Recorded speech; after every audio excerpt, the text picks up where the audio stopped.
Joravnagar police Ahmedabad Rajkot highway પરથી વિદેશી દારૂનું tanker ઝડપી પાડ્યું. સુરેન્દ્રનગર જિલ્લામાં પ્રોહિબિશન વિરુદ્ધ ચાલી રહેલ કામગીરી અંતર્ગત જોરાવનગર પોલીસ સ્ટેશનની સર્વેલન્સ ટીમ નોંધપાત્ર સફળતા હાંસલ કરી છે. અમદાવાદ રાજકોટ નેશનલ હાઈવે લખતરિયાપરાના પાટિયા નજીક ચોક્કસ બાતમીના આધારે ટેન્કર અટકાવી તપાસ કરતા ભારતીય બનાવટ ઇંગ્લિશ દારૂનો જથ્થો ઝડપી પાડવામાં આવ્યો. મળેલી માહિતી મુજબ MH04FB 6326 નંબરના ટાટા મોટર કંપનીના ટેન્કરને રોકી તપાસ કરતાં તેમાં અલગ અલગ બ્રાન્ડની કુલ 7,380 બોટલો મળી આવી હતી, જેની કિંમત ₹95,94,000 ગણવામાં આવી છે.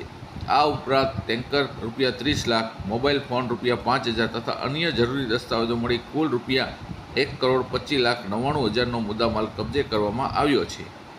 પ્રાથમિક તપાસ ખુલ્યું છે કે આ દારૂનો જથ્થો ગોવા પંજીમાંથી ભરાયો હતો અને ગુજરાતમાં જામનગર બાયપાસ નજીક સપ્લાય થવાનો હતો.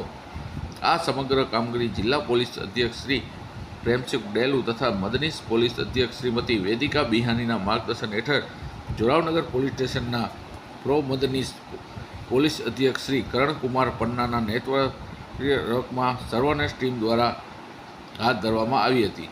આ મામલે આરોપી ડ્રાઈવર સહિત સંડોવાયેલા અન્ય ઇસમો વિરુદ્ધ ગુનો નોંધી આગળની કાયદેસરની કાર્યવાહી હાથ ધરવામાં આવી છે.